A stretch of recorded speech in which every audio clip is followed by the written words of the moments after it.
Então, ao contrário do que o senso comum diz, o ser humano ele não é, em sua essência, carnívoro. A maior parte do tempo de existência da humanidade, o ser humano se alimentou principalmente de plantas. Se a gente for ver também, até nos dias de hoje, se você olhar no seu prato, tem mais alimentos de origem vegetal, né? Que seja ali o seu arroz, feijão e batata, seu tomate, isso é uma porcentagem maior do que o tanto de carne, né, que tem no seu prato. Mas, enfim, a humanidade tem aí uns 2,5 milhões de existência, 3 milhões, mais ou menos. E a maior parte do tempo, realmente, a humanidade foi basicamente herbívora, porque também era mais difícil, né, ter acesso à carne. Depois também eu vou falar em outro vídeo sobre isso, que o boom mesmo de acesso à carne veio depois da Segunda Guerra Mundial. Não é o caso aqui desse tópico, porque senão ficaria muito longo, obviamente. Mas, enfim, temos historiadores aí da alimentação que mostram, né, que era muito mais difícil adquirir pelos animais serem de grande porte, estarem em movimento, e as ferramentas não eram tão eficazes. E os territórios que se exploravam eram relativamente pequenos, né? Então, o ser humano, ele também não era apenas caçador, mas ele também era ladrão de carcaça, né? Então, havia uma predominância aí de alimentação vegetal na alimentação.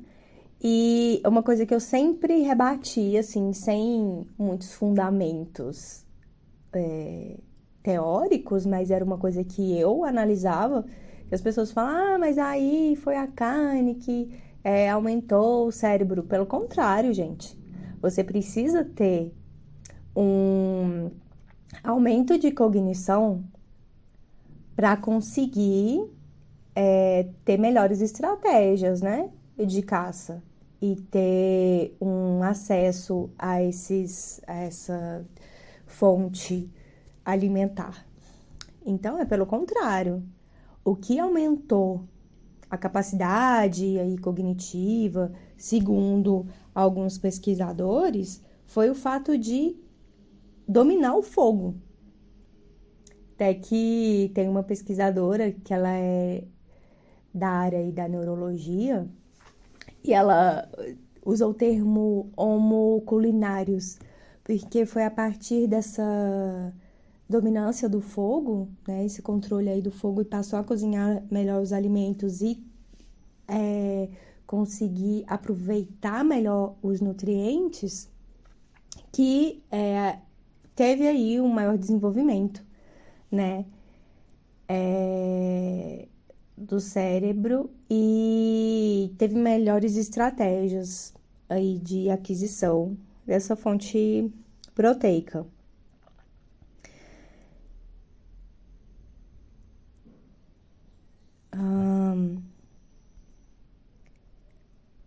E também tem o fato de que os estudiosos que falam, né, que escreveram mais, existe mais relato e mais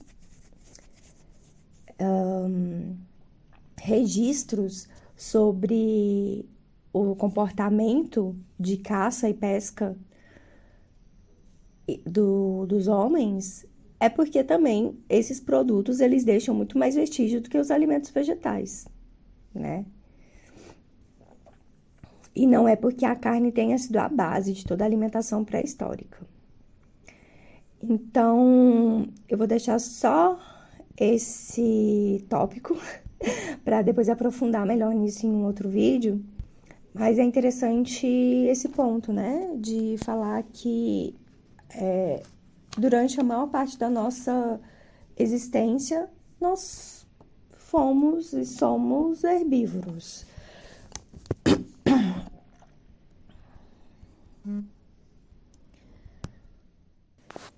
Então, na verdade, a gente não pode dizer que o ser... Então, a Suzana Herculano, ela é uma neurocientista brasileira e ela traz o conceito de homo culinários, que ela fala, né, como o fogo ele realmente foi transformador. E é uma coisa que eu disse. Não é porque o consumo de carne aumentou sei lá, o volume do cérebro. É, na verdade, o contrário, né? É porque a gente começou a dominar o fogo e conseguir absorver melhor os nutrientes, que teve, então, uma maior disponibilidade, né, nutricional, e aí teve uma maior capacidade aí de desenvolvimento cerebral e pôde, segundo, tá, essa pesquisadora, e aí teve essa capacidade de desenvolver, né, melhores recursos de caça, por exemplo, e isso também foi estruturando a humanidade enquanto sociedade, né, estruturando ali formações sociais como a gente conhece. Que a gente tem acesso aí de informações literárias sobre isso. Uma coisa que eu aprendi também é que o conceito, né, de cozinhar não é apenas cozer. Cozinhar significa transformar o alimento. Então, ele pode ser até cru, mas se você fez alguma manipulação ali no alimento, você transformou esse alimento, ele é considerado cozinhar. Então, a gente pode considerar que outros animais também cozinham, né? Alguns outros macacos, eles lavam os alimentos antes de comer. Os guaxinins também, eles têm uma prática de lavar os alimentos antes de comer. Tem alguns macacos numa ilha, eu acho que era na Ásia, ali no Extremo Oriente, que deram, né, batatas pros macacos e uma macaquinha ela pegou e começou a lavar no mar para tirar areia e tal. Só que era mais gostoso porque ficava mais salgadinho e aí isso foi transmitido. Os outros macacos aprenderam a fazer isso, então eles começaram sempre a lavar as batatas ali no mar. Então tinha uma questão de comer mais salgadinho, né? Então a gente pode considerar isso como cozinha, como cozinhar, porque está ali tendo uma alteração do alimento. Um termo que eu achei super interessante é comensalidade. Quando a gente fala de comensalidade na alimentação, é comer junto. E isso é muito legal, assim, os estudos sobre isso, né? O que envolve questões culturais, sociais em relação à comida. E como isso é super importante, né? Se a gente for olhar hoje, assim, quando a gente recebe alguém em casa, ou a gente recebe. Eu pelo menos gosto muito de pessoas que me recebem com uma boa comida ali. E se eu fico hospedada e a pessoa não me alimenta bem, eu tendo a não voltar, assim, eu tenho. Eu julgo as pessoas por como elas lidam, né, com alimentação. E, assim, nesse sentido de recepcionar mesmo as pessoas. E a gente tem muito isso, assim, né, de, se você não comer o que a pessoa te oferece, já tem um estranhamento ali, né, existe um desconforto em relação a isso. Em algumas culturas isso é mais forte ainda, né? Eu sei que ali os povos do Oriente Médio, por exemplo, os sírios libaneses, assim, eles têm fartura, né? Então, eles é uma demonstração, assim, de prosperidade, receber as pessoas com fartura, e você também espera-se que você se alimente com fartura, porque é uma forma de rejeitar o outro também, né? Você não aceitar o que a pessoa te oferece. Inclusive, isso é muito forte também, assim, eu já pensei, quando eu estava na minha primeira graduação, de ter vivências, assim, em algumas aldeias indígenas, e eu pensava, tipo, ah, cara, eu não vou me incorporar ao grupo porque eu não vou me alimentar da mesma coisa que eles, assim, né?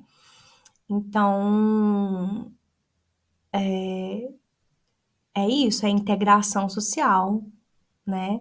E se a gente for pensar, lembro agora de uma situação muito atual, recente, de fotos do Bolsonaro, né, em reuniões políticas, assim, dele excluidinho lá, comendo sozinho, lanchando sozinho no recreio. Então, olha que significativo é isso, a ponto de ter fotografias e notícias, né, publicações jornalísticas sobre isso. E a comensalidade sempre foi situações de se juntar laços, né? Porque o momento em que se come junto é o momento ali de estreitar laços mesmo. E eu acredito também que seja o momento que você está vulnerável, né? Se você está ali no ambiente natural e você está se alimentando, acho que são dois momentos ali que você tá meio que vulnerável. Quando você tá dormindo e quando você tá se alimentando, porque você pode também virar alimento de alguém, porque você tá ali, não tá alerta, né?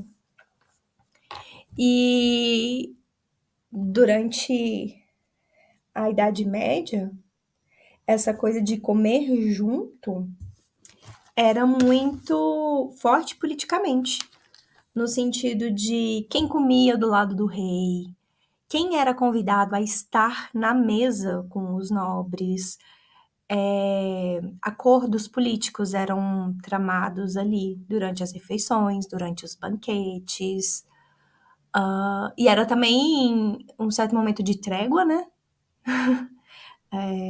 Então, estamos nos alimentando junto, porque também se a gente for pensar na questão simbólica de tudo isso, eu estou te nutrindo e a gente está ali numa questão de perpetuando a vida, né?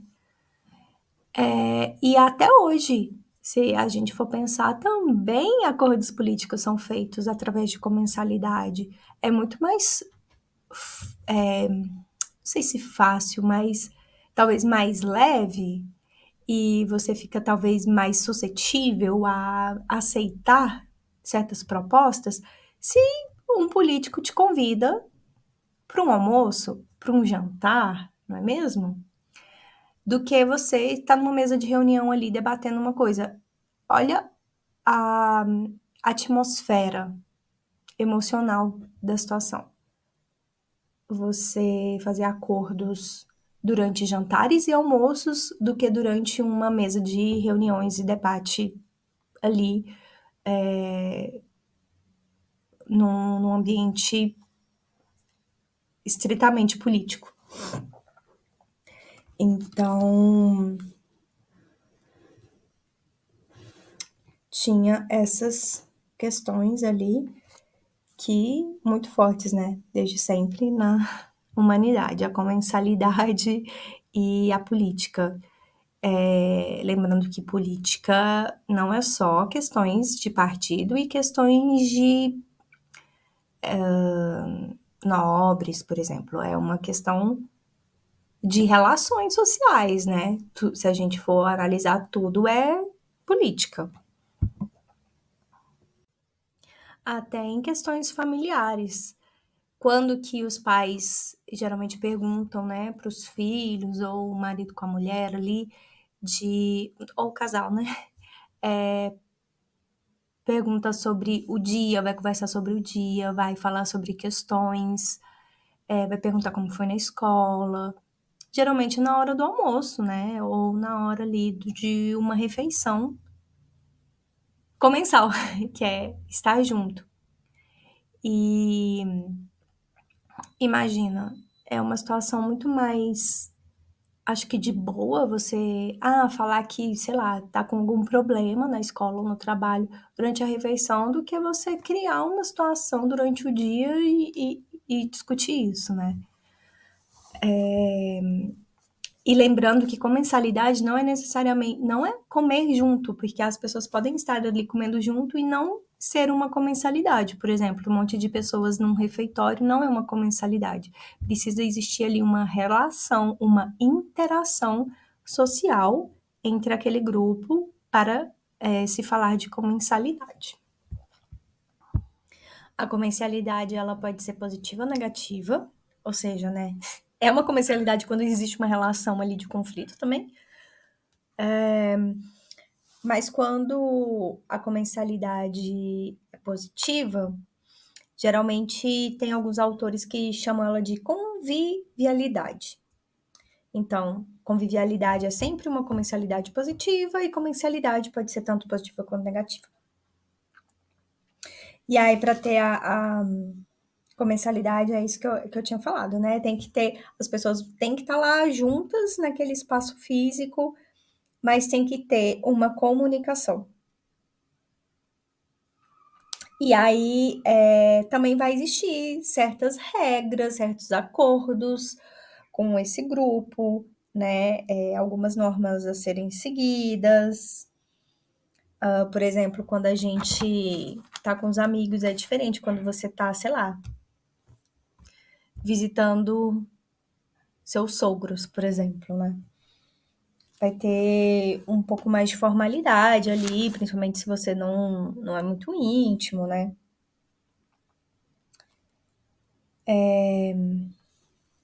Pode existir ali uma certa hierarquia, um certo controle social, né? Por exemplo, os pais e os filhos pequenos.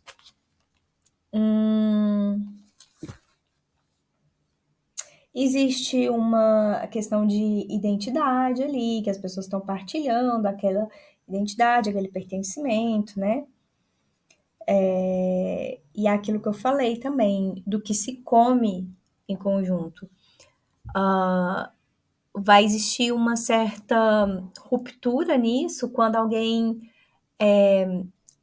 tem uma alimentação diferenciada, seja por questões ideológicas, seja por questões de, de restrições por alguma doença, seja por questões de gosto mesmo, ou de esporte, né? E existe uma certa afetividade ali, né? Existe ali uma certa coesão no grupo.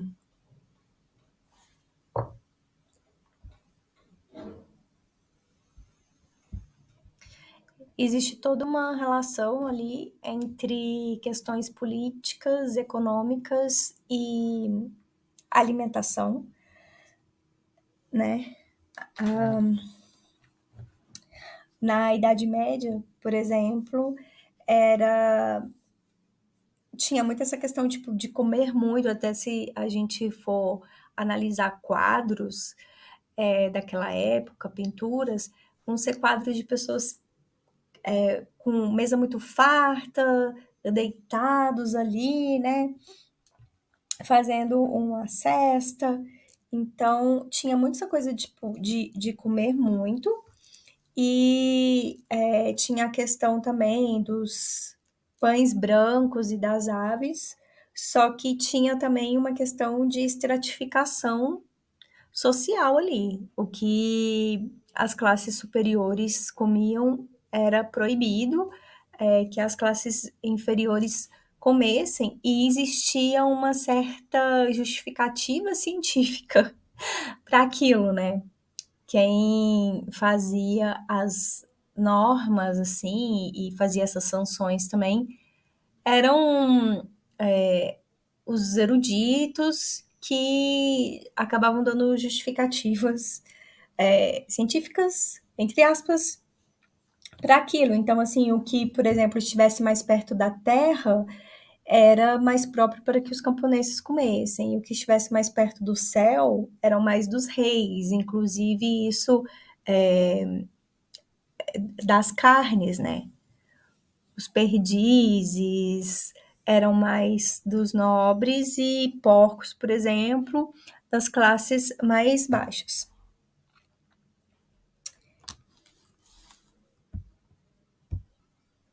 E, obviamente, que isso é uma forma de controle social, né? Era uma forma de manter essa estrutura social e de justificar o empobrecimento da alimentação camponesa. Então, era do tipo: ah, não, você não tem acesso a isso porque é uma questão econômica e política. Não, é porque você não pode, faria mal para você, porque a sua estrutura física, né? Então, existia todo um discurso ideológico nesse sentido. E também tem toda uma questão de dominação cultural, né, em relação às incorporações alimentares ali de Europa e América, por exemplo. As navegações, né, do século XVI, as navegações ali começaram no século XVI e eles só foram incorporar alimentos do novo, né, entre aspas, continente, lá no século XIX e XX. Então foi uma coisa lenta, assim, porque o povo era tido como inferior, então o que eles comiam também. E eu acho que isso nem é uma coisa tão antiga, porque eu lembro da minha mãe falar que quando os amigos europeus, assim, da minha tia, vinham para cá, eles não comiam milho, assim, era uma coisa, né, tipo, sei lá, isso aí nos anos 60, 70, por aí. Aí eles não comiam milho, porque isso era uma coisa que se dava aos animais, né, e não aos outros animais. Então, não eram, eles não consideravam isso como alimentação humana. Os produtos exóticos, voltando aí na historicidade, eles foram incorporados mais rápidos porque eles se enquadravam como especiarias, né? Por exemplo, pimentão, peru, que era considerado, né, a galinha da Índia, o café, o chocolate, o chá, o açúcar.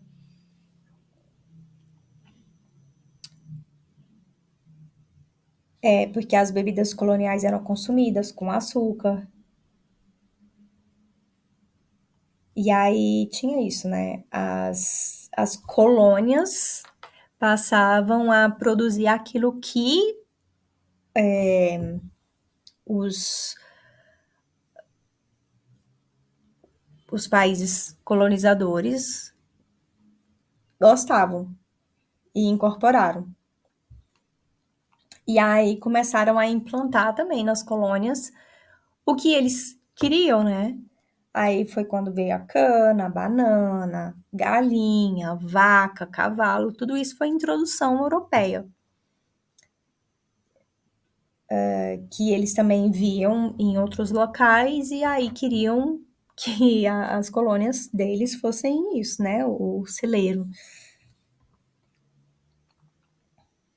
E as mudanças políticas e culturais também mudavam a dieta, né? Com a idade moderna, vieram mais vegetais para as mesas, que antes era restrito mais aos camponeses. Então, o sistema político, ele influencia na alimentação. Inclusive, obviamente, né? O acesso também aos recursos financeiros modificam a alimentação das pessoas, das famílias. As questões históricas vão determinar o que é plantado ou não. A gente vê, por exemplo, hoje, o que é super comum, ter lanchonete de fast food, restaurantes japoneses, por aí. Isso era uma coisa que, tipo, há 20 anos atrás, há 30 anos atrás, isso não existia no Brasil, né? Hoje, cidades de todo o país têm esse tipo de restaurante. E também a gente vê as produções, né? Aí a soja destruindo o cerrado todo. Isso é uma coisa é uma coisa relativamente recente também. E que tem a ver nem com a alimentação, né? É só com a plantação, porque não é uma coisa que é consumida pelas pessoas, é uma coisa estritamente ligada a sistema político e econômico. Também, se a gente for analisar o desenvolvimento da imprensa, né, com os livros, com os registros de receitas, tudo isso também foi interferindo na alimentação. E é claro que isso é muito interessante, porque isso modifica a própria humanidade, né? De desenvolvimento, inclusive biológico e psicológico. Tanto que em questões de doença, em questões de desenvolvimento mesmo, né? O crescimento linear, né, na infância, ele é considerado aí um dos sintomas de desenvolvimento de um país.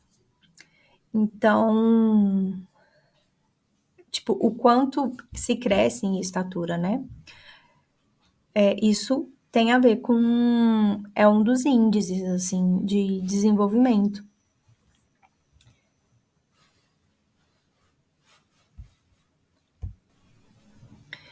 E quanto mais desenvolvidas as pessoas são, obviamente, a sociedade vai acompanhar esse desenvolvimento, né? Então, é uma questão de feedback ali, é uma questão de um retroalimenta o outro, né? Quanto mais a sociedade se desenvolve, mais as pessoas vão estar mais nutridas e elas vão se desenvolver também, e vice-versa. Em termos de política e alimentação, também existia uma separação assim do que era considerado civilizado, o que era considerado bárbaro. E o civilizado era justamente aquele que transformava os alimentos, né?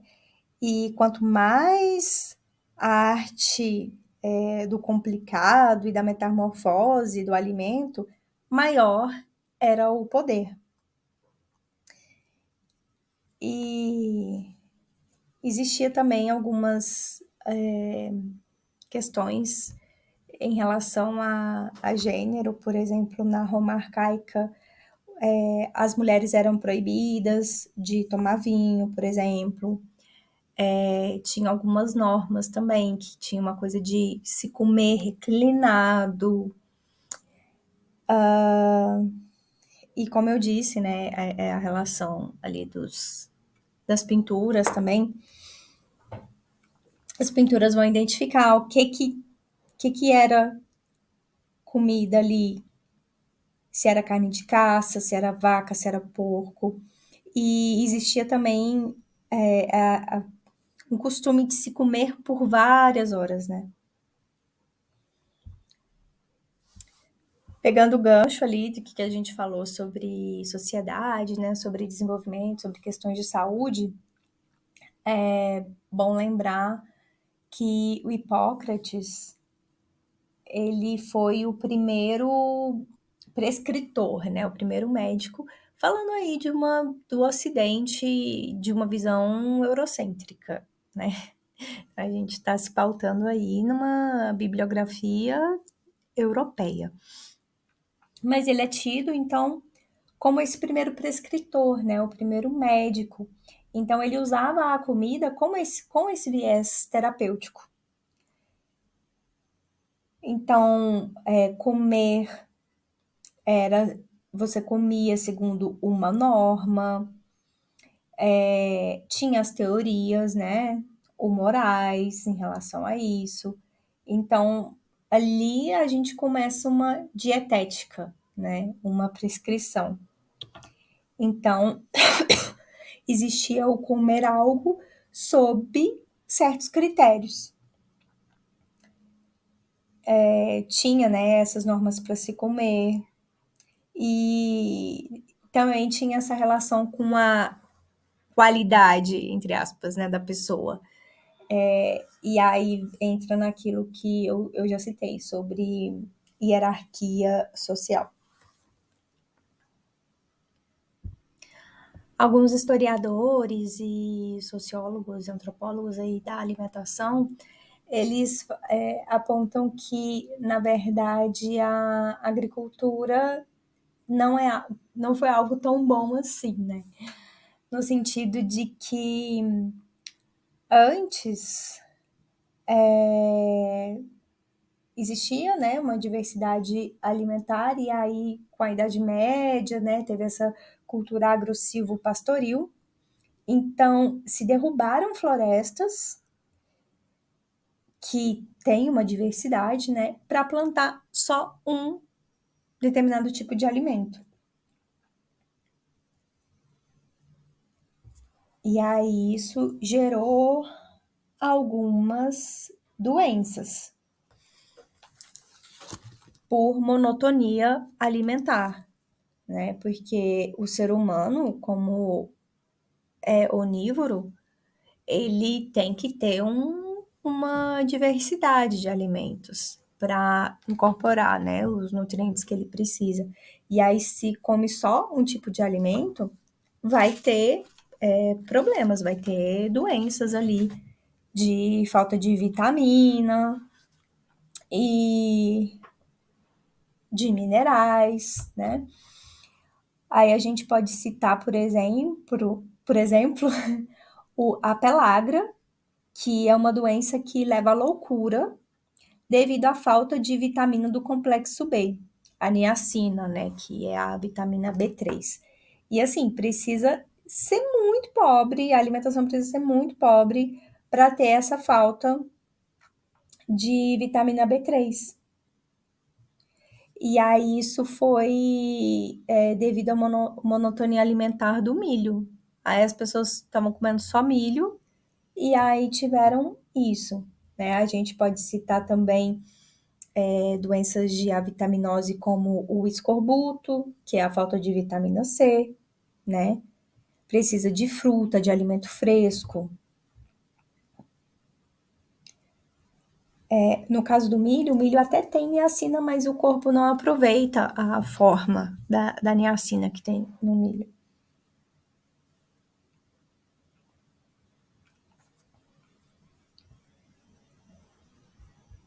E essas prescrições de vitamina só começaram a ser descritas no século XX. Aí, no caso do milho, por exemplo, no México eles desenvolveram milho com cal, né? O Nixtal, que aí libera triptofano e aí que ele é o precursor da niacina. Além disso, a gente também tem o beriberi, que vem de ficar comendo arroz polido, né? Comendo só arroz polido. E aí é a falta de vitamina B1. E aí o beriberi, um dos sintomas é fraqueza, falta de ar, inchaço nas pernas, nos pés, dá perda de apetite também.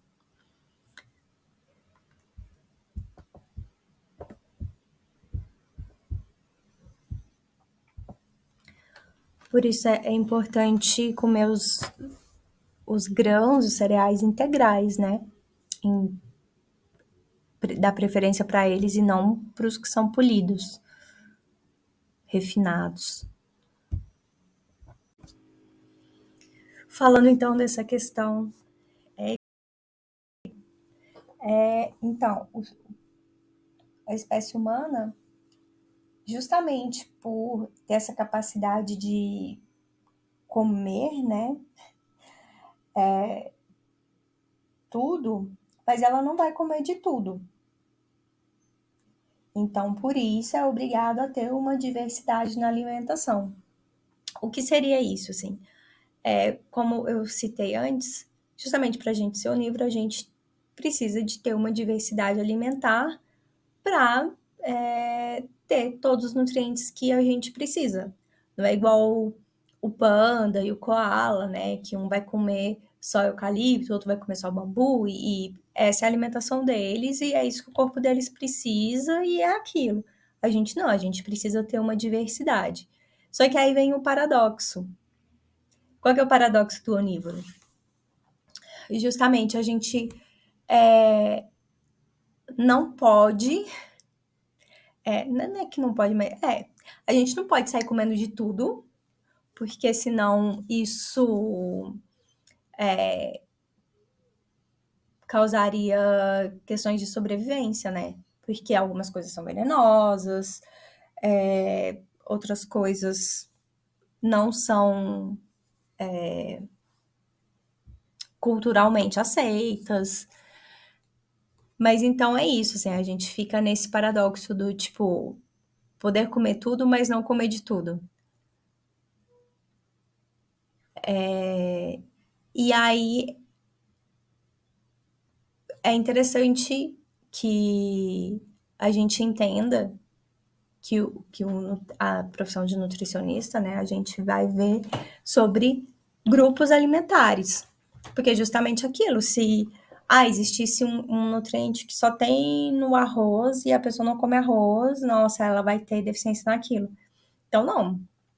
Existem grupos de alimentos que têm determinados nutrientes, e aí você vai ter essa diversidade. Então, é importante ter essa diversidade alimentar. Então, também não é aquilo do tipo, você ficar entre a biofilia e a biofobia, né? A neofilia, desculpa. Neofilia e a neofobia, que é aquilo do tipo, a gente vê isso muito nos bebezinhos, nas crianças, né? Quando você vai introduzindo ali. Alguns vão ter mais facilidade de aceitar o novo e outros vão ter mais resistência. Mas é importante que a gente tenha os dois, porque senão você não vai ficar uma alimentação pobre, né? Tipo, não, você não come nada além de arroz e feijão. Então é importante que você vai comer frutas, que você vai comer sementes, que você vai comer grãos, cereais. E também ter uma certa abertura, mas também uma certa resistência ali, porque será que isso é bom para você? Né? E a gente, tanto culturalmente quanto biologicamente, vai ter isso, assim, as nossas neofilias e as nossas neofobias, e isso está aí explicando o paradoxo do onívoro. E como isso mostra também que a alimentação é muito cultural, né? Não é porque a gente, teoricamente, pode comer tudo que a gente vai comer tudo. Porque a gente também é aquilo que a gente deixa de comer. Então, vai ter os nossos parâmetros pessoais, ideológicos, o que a gente gosta, o que a gente não gosta, o que a gente aceita ou não aceita, né? Comer, por exemplo, em alguns locais vai comer inseto, outros locais vai comer cachorro, e, né, outros vão comer camelo. E em outros locais isso é inadmissível.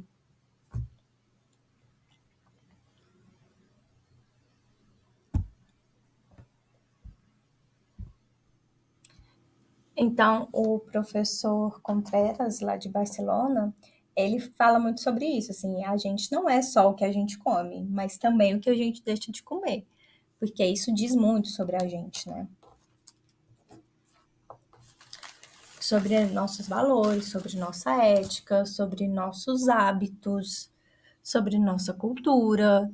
Então, são escolhas alimentares que são individuais e são sociais. E vão ter aqueles determinantes, né? Os que a gente já falou no outro vídeo, sobre os determinantes sociológicos, biológicos, culturais, históricos, ambientais também, né? A gente pode incluir aí questões financeiras também. Existia, por exemplo, se a gente for pegar na questão da antiguidade, que existia lá uma diferença até do que da alimentação do que era urbano e do que era rural, né? No centros urbanos, por exemplo, comia pão branco, enquanto nos centros rurais comia mais pão preto. Pão preto seria o pão integral, né? Nas cidades comia mais carne de carneiro. Isso falando de novo, gente, salientando que é Europa, tá? Enquanto na zona rural se comia porco, né? Existia nas cidades tinham os ofícios mais especializados, né? Como cozinheiros. No ambiente rural era mais uma preparação doméstica. A gente pode até ver aí os políticos em época de campanha, né? Aí aquelas pessoas que nunca vão na feira na vida vão lá comer pastel e caldo de cana fazendo cara feia. Então, existe também isso, né? Uma demarcação social, assim, do que um rico come, do que um pobre come. E é porque ele não pode, em questões financeiras pode ser, mas muitas vezes é o hábito ali, tipo, né? No caso do rico, ele pode comer qualquer coisa, por questão, não é questão financeira, não é uma limitação aí. Mas, por exemplo, ai, mano, você vai comer coisa que, umas coisas frescurentas, assim, tipo, sabe, que nem que se fosse oferecido para para você, talvez, assim, as pessoas comessem, né? Então, tem todo esse repertório aí, tanto individual quanto cultural, né, social. A gente pode considerar então a cozinha como uma linguagem, né? Existe toda uma gramática ali de cozinha, tanto dos ingredientes quanto da forma como se faz. Por exemplo, feijão. Feijão é uma coisa que no Brasil a gente come de um jeito, né? A gente geralmente coloca ali, refoga com alho, vai ter. E a gente vai cozinhar e vai comer salgado. Em outros lugares, por exemplo, no Japão, eles comem feijão doce, doce de feijão. Na Rússia também existem outras formas de fazer feijão. Se eu não me engano, eles fazem com nozes. Eu conheci uma russa e ela disse isso. Que eu sempre pergunto para as pessoas assim sobre feijão, é uma curiosidade que eu tenho. E aí ela falou que eles comem é como se fosse de um jeito. Ai, agora eu não vou lembrar direito, mas pelo que eu me lembro, tinha alguma coisa de ser mais frito e com nozes, alguma coisa nesse sentido. Na Europa é muito comum você achar, né, feijão enlatado. E eles comem, também colocam um molho de tomate. Acho eu que nos Estados Unidos também, mas o meu conhecimento pessoal é ali na Europa. E sabe que eu gostei, assim, tem muito brasileiro que não gosta, não, da forma como eles preparam o feijão. Então, a gente vê aí as mesmas letras, né, conjugadas de forma diferente, as mesmas palavras conjugadas ali de forma diferente. E isso tudo forma a nossa cultura alimentar. E também, por exemplo, as culturas aí tem café da manhã, almoço, janta. Só que isso diferencia também em questão de horário, em questão de como se faz, em questão qual que é a principal refeição do dia. Isso também tem muito a ver com horários de trabalho, né? Para a gente, a nossa principal refeição é almoço. Em outros lugares é o café da manhã. E o almoço é tipo, nossa, super leve ou só um lanche, sabe? Em outros lugares é mais a janta.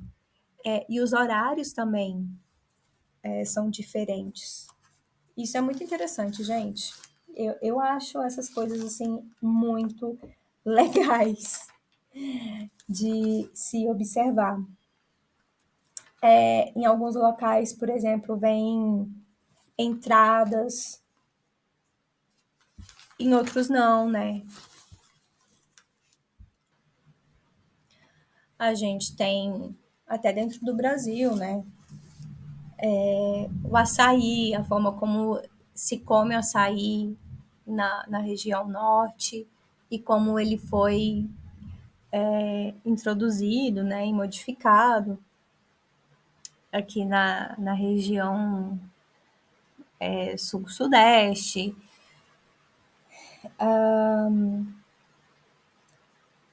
Os temperos, né?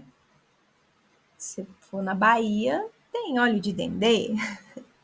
A gente tem as características aromáticas, né? Tem os princípios aromáticos da culinária, que a gente vai usar mais alho, cebola, óleo. Em alguns locais usa mais salsinha, outros locais mais coentro.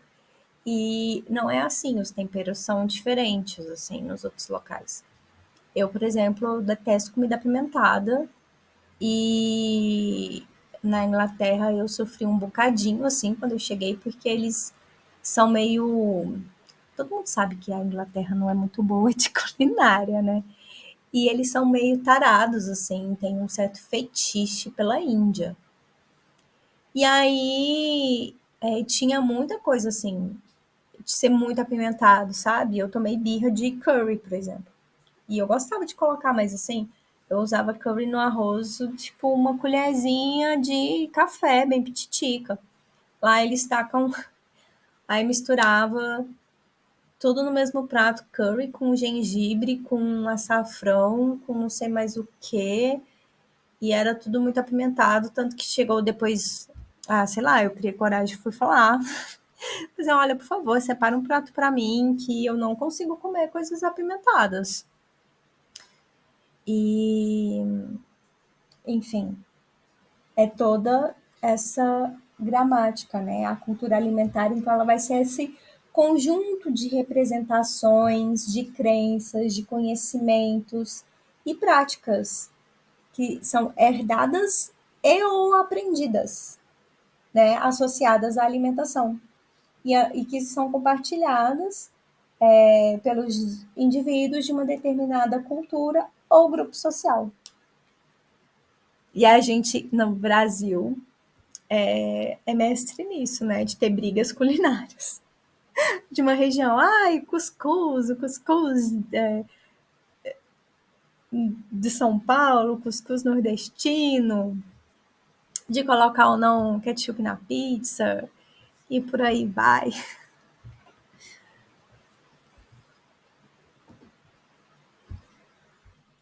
A gente pode apontar, então, a globalização, que ao mesmo tempo em que a gente teve acesso a restaurantes, por exemplo, restaurantes japoneses, né? Também tem o lado negativo da globalização, porque vai se perdendo os marcadores culturais, né? Vai tendo essa perda de identidade alimentar. Então, existe uma certa homogeneização cultural alimentar. Então, que graça tem você ir para um lugar e não ter nada de diferente, porque você tem acesso àquilo onde você mora. E, ao mesmo tempo, quando você mora fora, você continua tendo acesso à sua comida, o que pode ser uma coisa boa, mas também te fecha para se integrar à cultura alimentar daquele local, né?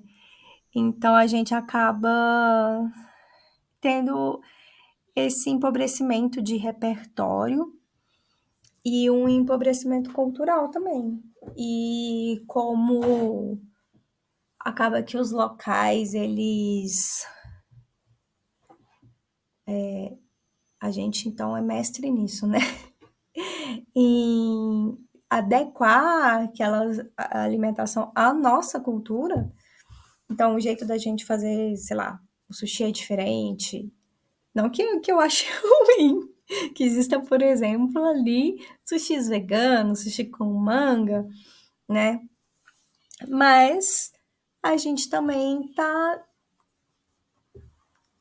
fazendo ali um empobrecimento cultural, né? Eu adoro ter acesso ao açaí, mas eu não gosto, eu não consumo açaí com aquelas misturebaiadas de tudo, assim.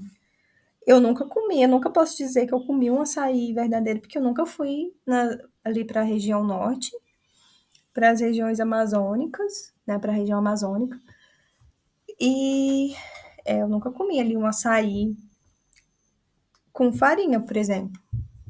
Mas o açaí que eu como é o máximo de puro que se pode, né? Apesar de que ele já vem ali com xarope de guaraná e tal.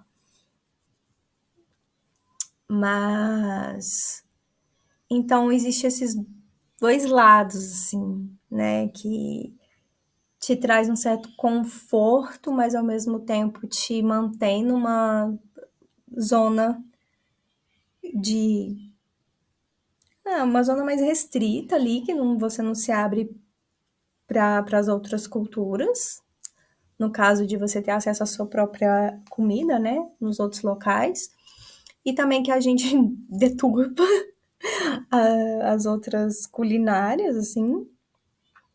E acaba tendo também uma homogeneidade, né? Porque também a gente tem que considerar o poder ali de influência, o poder econômico de certas culturas em relação às outras, né? Então, por exemplo, fast food. Isso é uma questão de globalização e até uma certa imposição cultural, que inclusive em alguns países, eu acho que não sei se foi na Bolívia, que o McDonald's quebrou, porque eu não lembro se eles expulsaram o McDonald's ou se realmente quebrou, porque a população não tem aquele costume mesmo e não aceitou aquele tipo de cultura alimentar ali.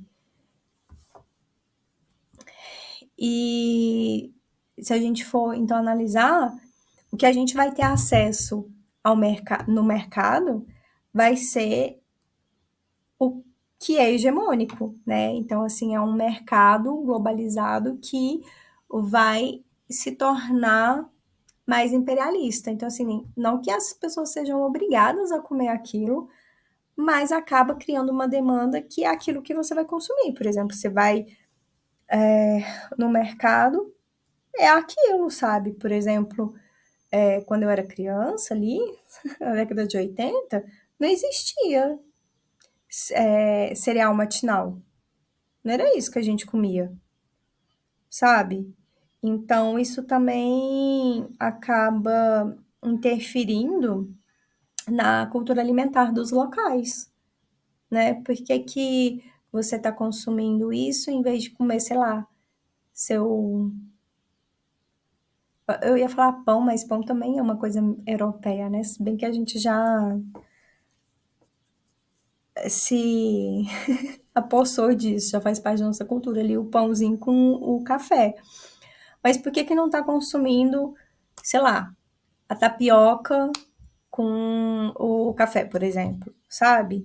Então, é uma coisa que a gente acaba incorporando e que é muito sutil, né? Então, tem todos esses lados aí a se falar da globalização, de uma certa homogeneização, uma certa interferência na cultura alimentar, e, e é isso, assim. Eu, particularmente, gosto muito dessa coisa do tipo, nossa, que legal, né? Você ter que viajar para aquele local, porque é ali que tem determinada alimento, sabe? Dá um repertório de vida maior, assim. Eu acho interessante, sabe? Você valorizar isso, assim, tipo, ah, nossa, que legal, fui naquele local e consumi aquilo que era daquela região, ou entende? E sei lá, enfim, o que que você pensa sobre isso? Tem muitos lados aí, né, para se analisar. Mas em relação a quem tem mais poder de entrada no mercado, vai acabar realmente dominando, né, aquela região ali por ter mais inserção na, na venda, na comercialização dos produtos.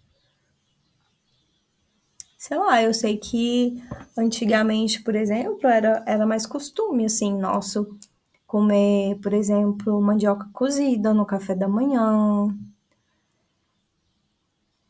ou banana assada, sabe? E é aquilo que eu falei anteriormente, de que a gente é também natureza e a gente é resultado do ambiente, e o que aquele ambiente produz é exatamente propício, próprio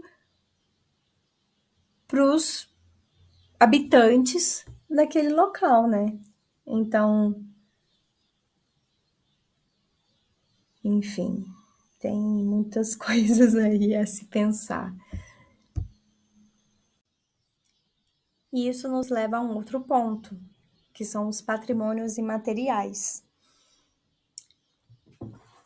no sentido de alguns pratos, eles só podem ter o nome, aquele nome, se ele é feito da forma tradicional e naquele lugar. E aí é uma forma de proteger, né, essa, esses patrimônios imateriais que são os alimentos. Por exemplo, o queijo canastra, ele só pode ser chamado queijo canastra se for feito lá naquela região de Minas, daquela forma de se fazer. O mesmo acontece com baguete, o mesmo acontece com champanhe. E eu acho isso importante também, né, no sentido de preservação cultural. Por exemplo, não sei se vocês ficaram sabendo, acho que foi, não sei se foi ano passado, que rolou uma treta culinária,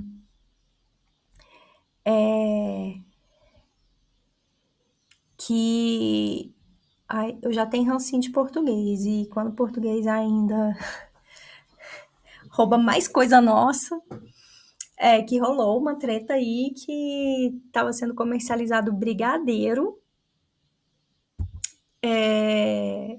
dizendo que o brigadeiro era português, né? Ele estava sendo industrializado e na embalagem dizia que era um doce português. Então, assim, pô, qual é, né? E aí é importante que se tenha esses registros, né, de patrimônios imateriais, porque também são coisas que não tem uma. Não existe uma patente sobre isso, né? Não existe uma falando, ah, não, brigadeiro é nosso e, enfim, a única forma de proteger isso é tendo mesmo essa chancela de patrimônio imaterial, porque não vai existir ali um registro comercial e uma documentação histórica falando que, ah, não, foi feito assim. A gente tem registros orais sobre isso, né? Como foi feito o brigadeiro, que aí foi feito na época da eleição lá do cara que foi que era o brigadeiro, e aí levou o docinho a. Eu não lembro se foi em Minas ou em São Paulo, mas acho que a moça que fez era carioca. Eu até tinha escrito sobre isso e esqueci. Mas, enfim, criou-se esse doce e que era para fazer levantamento de fundos, né? Para a campanha do cara, que as moças também gostavam, achavam ele bonito e tal.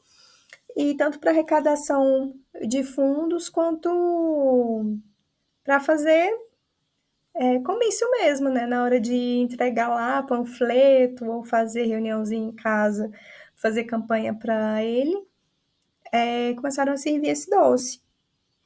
Mas, enfim, não existe ali um registro comercial. Então é importante ter esses patrimônios imateriais. E falando desses patrimônios imateriais também, é interessante que a gente fale sobre os pratos totens, né? Que cada local tem o seu prato totem, que é aquele prato que representa aquela cultura, aquela região. E é engraçado que geralmente os pratos totens não são os pratos que são do dia a dia, são pratos mais um pouco mais elaborados, né? Por exemplo, a gente vai falar do Brasil como um todo, vai falar de feijoada, por exemplo, e não é uma coisa que você come todo dia, né? Em Goiás, a gente vai falar de arroz com piqui, e também é uma coisa muito sazonal, mas é uma coisa muito característica.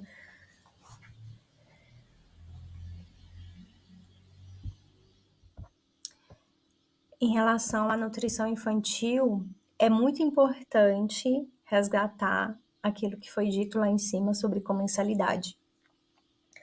Porque se comer em família é algo que garante uma boa relação da criança com o alimento. E isso também a gente pode ter interferências aí de outras questões, né? De globalização, de tecnologia, porque antes tinha essa coisa de vamos comer todos juntos na mesma hora, ali na mesa. E hoje em dia, dependendo do que se come, né? É do tipo, às vezes cada um pega o seu congelado, esquenta no micro-ondas e vai comer cada um no seu canto, ou em horários diferentes, ou assistindo televisão, ou no celular, né? No computador. Então, isso é uma coisa que tem alterado, né, as questões culturais e as questões alimentares, porque o que se come e como se come interfere, sofre essas interferências. E quando se trata de criança, é muito importante esse laço. É muito importante que se tenha essa rotina, o horário definido de alimentar, todo mundo junto, ter essa interação, né? Da criança ver os pais comendo. Porque não adianta também falar assim, meu filho não come, meu filho tem muita seletividade alimentar, mas você come, você está dando o exemplo, né? Então, é importante que se crie esse laço e que se tenha essa organização para que as crianças tenham uma boa relação com o alimento.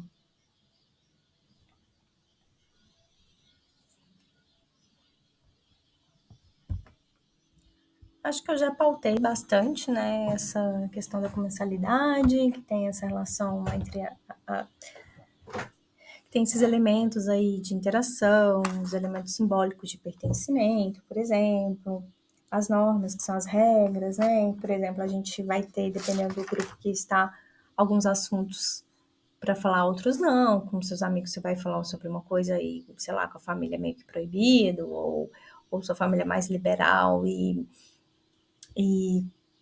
às vezes em outros contextos não vai se falar.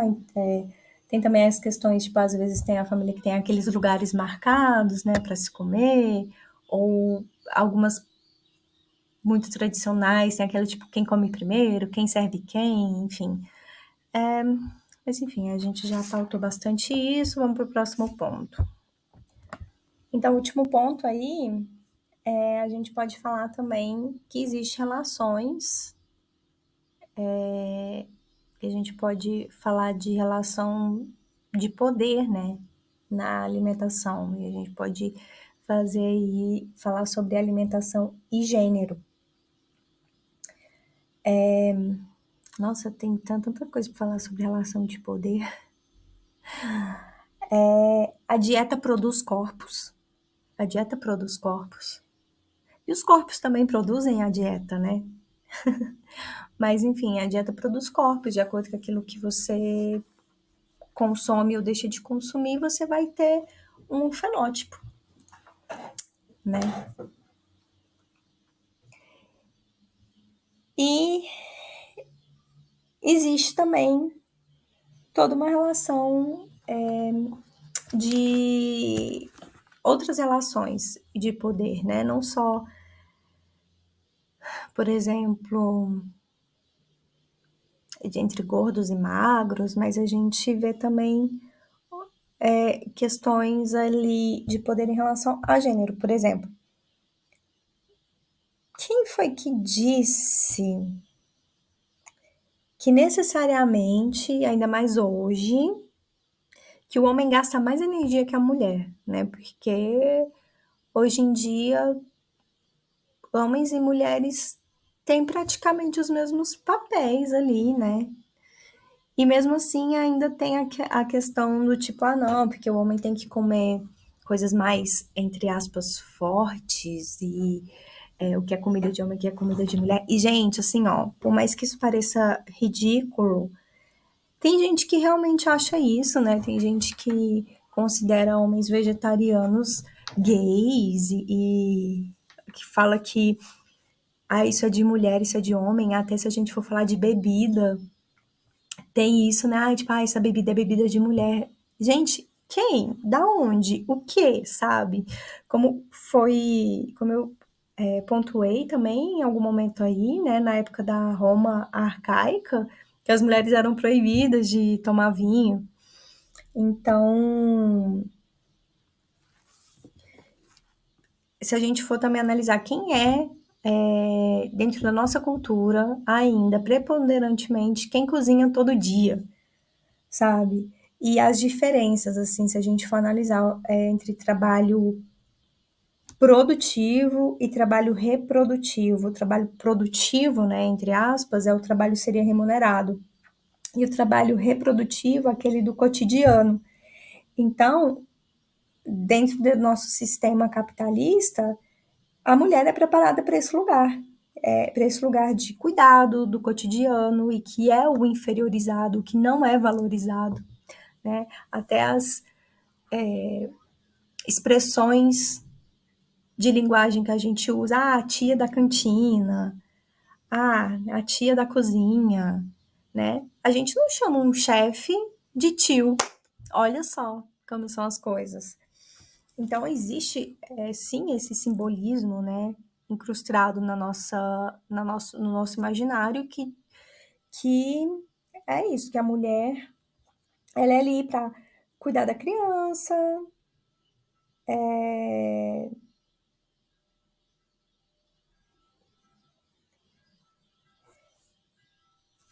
enfim, para estar ali em, mesmo que ela seja profissional da culinária, ela é desvalorizada, ela não vai ter tanta renda, né? Do tipo, não vai ter é um trabalho de menos status social, né? Você cozinhar ali para uma escola ou para doentes ou qualquer coisa assim, enquanto a cozinha industrial, o glamour, o chefe é um homem. Se vier essa palavra na sua mente, provavelmente a primeira imagem que você vai criar na sua cabeça é de um homem, né? E é interessante a gente observar isso, assim, porque se a gente for falar de agricultura, por exemplo, a gente acha que é o homem que é o fazendeiro, né? E que, na verdade, quem está ali na lida do campo, da agricultura familiar, é sim preponderantemente a mulher. E a gente é bombardeado por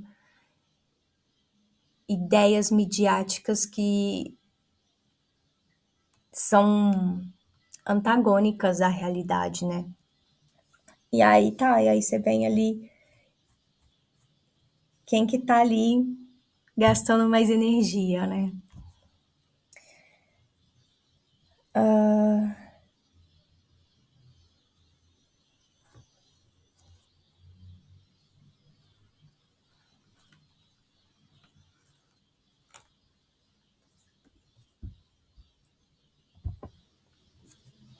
Porque ainda tem aquilo, tipo, quem que se serve primeiro, quem pega o maior pedaço, né?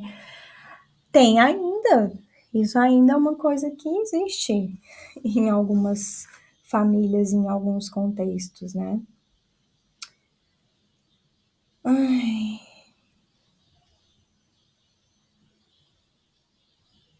que mais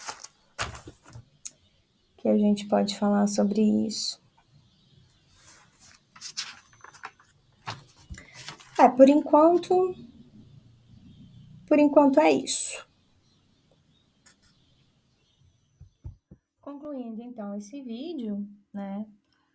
Como o que a gente pensa, né? Como a gente pensa vai interferir nas nossas escolhas alimentares e também o que comemos vai interferir em como pensamos, seja de forma cultural, seja em forma também de como o nosso corpo e a nossa mente se forma a partir daquilo que a gente come.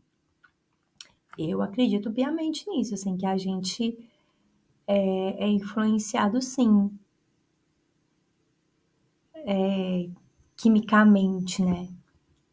Pelas coisas e energeticamente também, pelas coisas que a gente come. Mas nesse caso aí, tem muito o papel da cultura. E eu queria até fazer um adendo, porque eu acho que durante o vídeo eu falei muito a frase, tipo, comemos de tudo, mas não tudo. E eu acho que eu falei ao contrário, né? E o certo seria isso, que nós comemos de tudo, mas não comemos tudo. Essa seria a verdadeira frase, a frase correta. E aí termino aqui com o autor Fischler, que ele fala justamente isso. Se nós não consumimos tudo o que é biologicamente ingerível, é porque tudo que é biologicamente ingerível não é culturalmente comestível.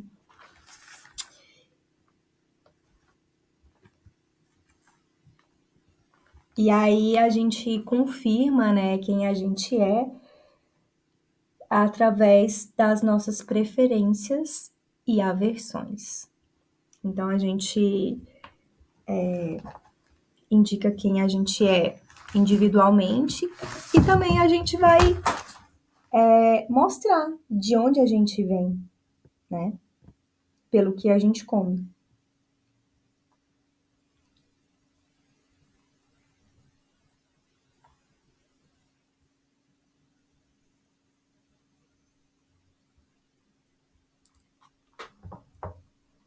Então, o que a gente come mostra de onde a gente vem e o que a gente é. Obrigada para quem viu até aqui, ouviu, né, até aqui. Deixa, por favor, seu comentário se você viu alguma coisa interessante, algo que você não sabia, algo que te fez pensar. Deixa o seu likezinho, por favor. E um abraço, até a próxima.